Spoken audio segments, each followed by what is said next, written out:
The nurses at the hospital where he is being treated can't help but comment on his physical transformation. His intense training has had a dramatic effect on his appearance, to the point that one nurse blushes when she sees him after a workout. Taken aback by his impressive physique, she informs him that he is about to be discharged and, in a moment of embarrassment, asks for his phone number. Jinwoo, still as clueless as ever, gives it to her, assuming it's just part of the checkout procedure. Meanwhile, on television, S-rank hunter Baek Yunho is being interviewed on a morning show. The host points out that there are only 7 hunters of this rank before asking about his life outside the dungeons. Baek shares his background as a former firefighter and explains that his daily training is a habit he has maintained to stay at the top, a transformed daily life. At home, Jaina, Jinwoo's younger sister, watches the interview while getting ready for school. She quickly notices that her brother has grown taller and stronger, clear proof that his training is paying off. As she heads out, she gives him a knowing smile while he reminds her to take an umbrella. Jinwoo, meanwhile, checks his daily training quests and wonders if he'll end up looking like a bodybuilder. He is now level 18 and needs to allocate his stat points earned after defeating a dungeon boss. He chooses to improve his strength, agility, and perception. However, before he can delve deeper into his thoughts, his phone rings. It's his landlord, reminding him that his rent is overdue. Though the landlord kindly offers him an extension, Jinwoo refuses to be a burden and decides to find a raid job quickly to earn money. Looking for a raid.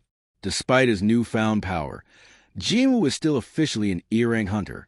He knows that a significant gap between his actual abilities and his ranking could attract unwanted attention. Before he seeks to understand his strange evolution, he prefers to stay low-key and avoid drawing too much scrutiny. As he browses job listings, he comes across a hunting group looking for an extra member.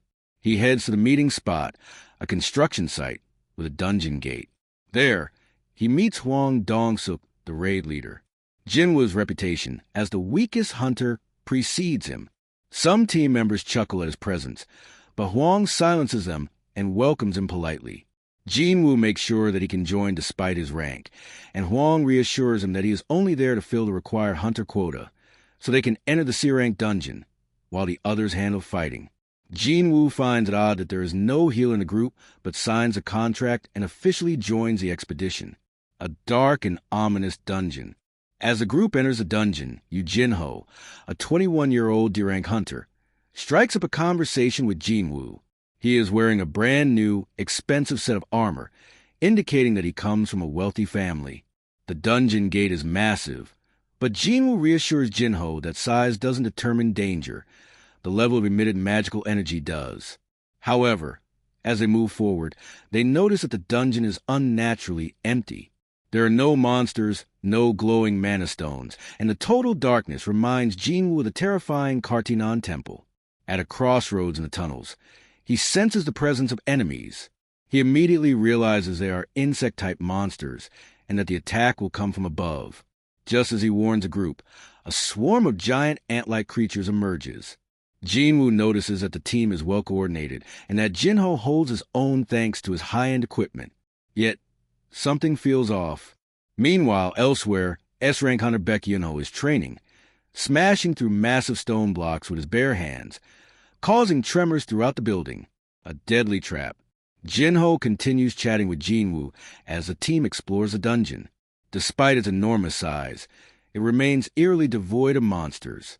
When they finally reach the boss chamber, they discover a pile of shimmering mana stones and a massive, sleeping spider.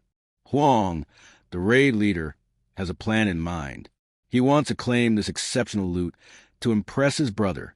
However, Jinho reminds him that, according to the contract, Jinwoo and he are entitled to their share of the gains. Hwang agrees with a smile, but states that they need to defeat the boss first. He then instructs Jinho and Jinwoo to stay put while the team goes to fetch excavation gear.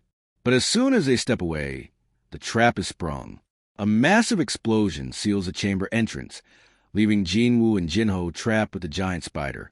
The raid team's plan is now clear. They intend to sacrifice the two as bait to satiate the monster, ensuring it goes back to sleep, so they can safely collect the mana stones. Jinho, terrified, struggles to grasp what just happened. Jinwoo, however, remains calm. He steps forward, his eyes burning with newfound determination. "Stand back, Jinho. I'll take care of the boss." The fight for survival begins.